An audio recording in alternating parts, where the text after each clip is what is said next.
इंदौर में जहरीला दूषित पानी पीने से 20 लोगों की मौत और 1000 से अधिक नागरिकों के बीमार होने के मामले ने प्रदेश की राजनीति को गरमा दिया है।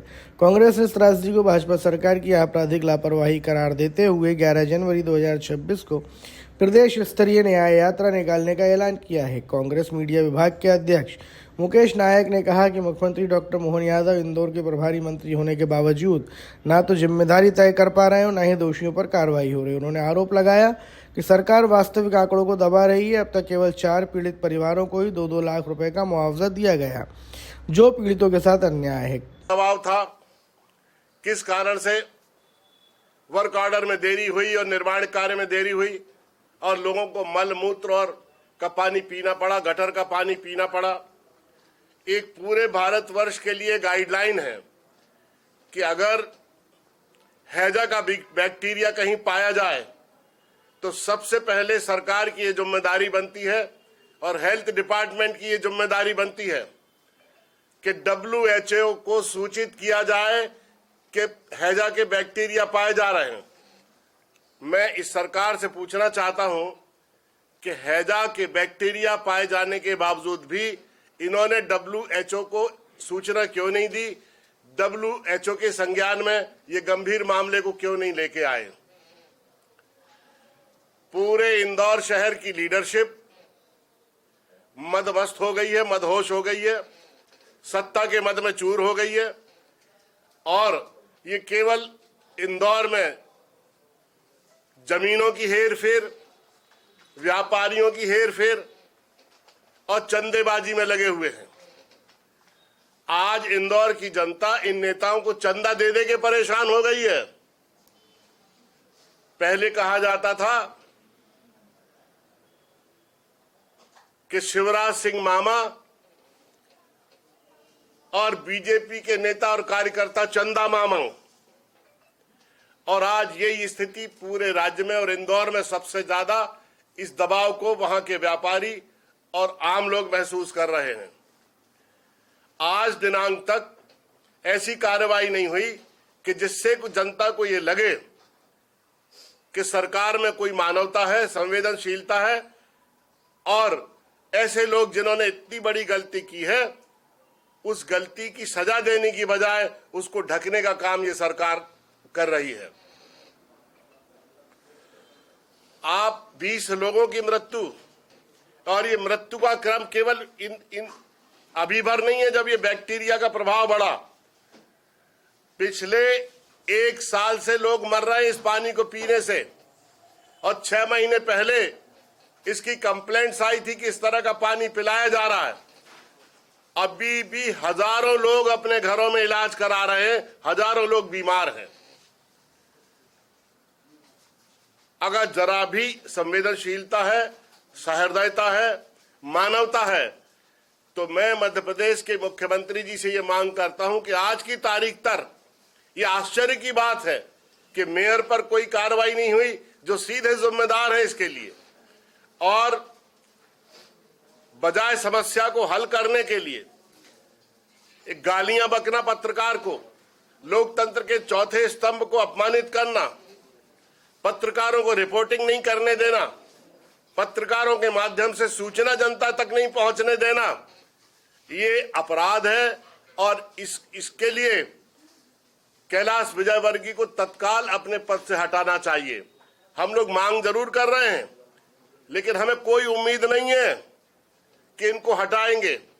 पहले भी मंत्री शाह के मामले में और अनेक मामलों में ये बात उभर के आई है कि सरकार अपने सारे मंत्रियों को, गलत काम करने वालों को प्रोत्साहन देती है और हटाना तो दूर, उसके जूं तक नहीं रेंगती है इन सब घटनाओं को लेकर। और इसका कारण है कि लगातार जनता इनको समर्थन दे रही है और लगातार समर्थन मिलने से ये जनप्रतिनिधि के दायित्व को बहुत हल्के में लेने लगे हैं और जनभावनाओं की उपेक्षा करने लगे हैं। मैं मांग करता हूं कि पीड़ित लोगों को 2-2 करोड़ का मुआवजा दिया जाए, जो लोग इसके पीछे अपराधी हैं उनको दंड दिया जाए और इन पर हत्या के मुकदमे दायर किए जाए। मैं ये सरकार से मांग करता हूं। जो भ्रम फैला रही है, इस योजना में तो मजदूरों को ही फायदा है। ये बहुत अच्छा प्रश्न पूछा। हालांकि मैं इसके लिए कुछ अलग समय निकालना चाह रहा था। ये जो शिवराज सिंह चौहान जी वहां पहुंच गए ना, इनका नाम है गप्पीश्वर।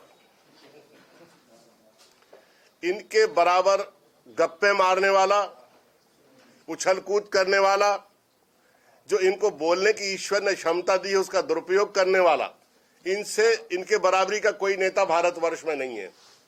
अरे एमएसपी तो किसानों को दे नहीं रहे और आप देश की बल्दियत बदलने की कोशिश कर रहे हैं।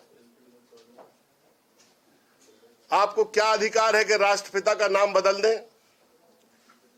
इन पर तो मुकदमा दर्ज होना चाहिए कि इन्होंने राष्ट्रपिता का अपमान किया है। आप ये कह रहे हैं कि ये इतने चतुर हैं और चालाक हैं और इनकी इतनी प्रच्छन्न सांप्रदायिकता है। प्रच्छन्न सांप्रदायिकता का मतलब यह होता है कि विषय बदल दिया जाता है, परिस्थितियां बदल जाती हैं, लेकिन ध्येय नहीं बदलता। ध्येय है धर्मांधता, तो अपनी ही बल्दियत बदल दी, लाभ और हानि का लेखा जोखा लगा के वोट की राजनीति करने के लिए। अरे भाई, अब कोई अगर विरोध करे कि प्रभु राम के नाम पर कर दी योजना, आपको क्या तकलीफ है, तो आप विरोध भी नहीं कर सकते। चतुराई देखिए आप कि राष्ट्रपिता का नाम बदलकर ये कह रहे हैं हमने जगत पिता के नाम पर योजना कर दी। ये प्रज्ञा अपराध है। राष्ट्र के प्रति निष्ठा राजनेता और राजा में, वहां की रहने वाली प्रजा में देश के प्रति निष्ठा सर्वोपरि मानी गई है और सर्वोपरि धर्म माना गया है। तो इन्होंने राष्ट्रपिता का नाम बदलकर अपने धर्म के विरुद्ध काम किया है, राष्ट्र की आत्मा के विरुद्ध काम किया है।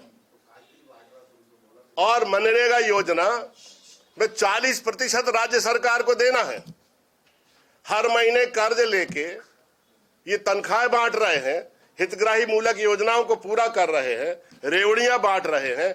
40% इस योजना में रोजगार के लिए सरकार के पास पैसा कहां से आएगा? शिवराज सिंह चौहान केवल इतनी बात देश की जनता को बता दें।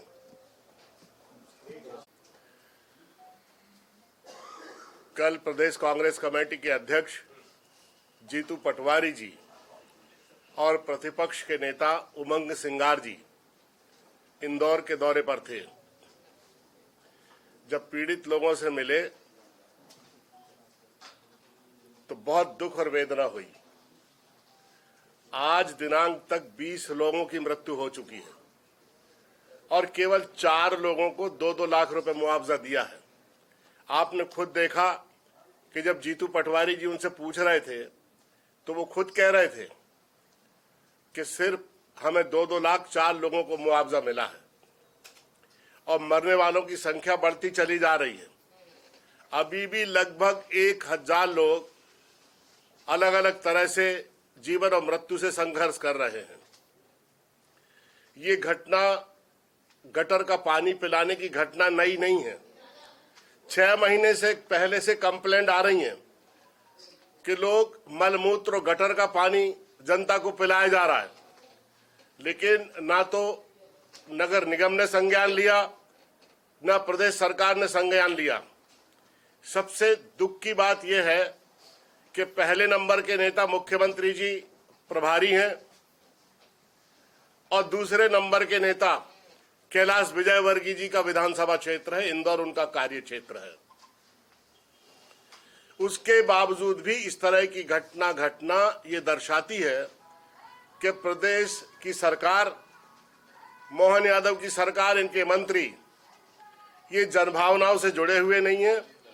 जनता को संरक्षण देना, उनकी सुविधा, उनका विकास इनका लक्ष्य नहीं है और ये तमाम लोग दूसरे कामों में लगे हुए हैं।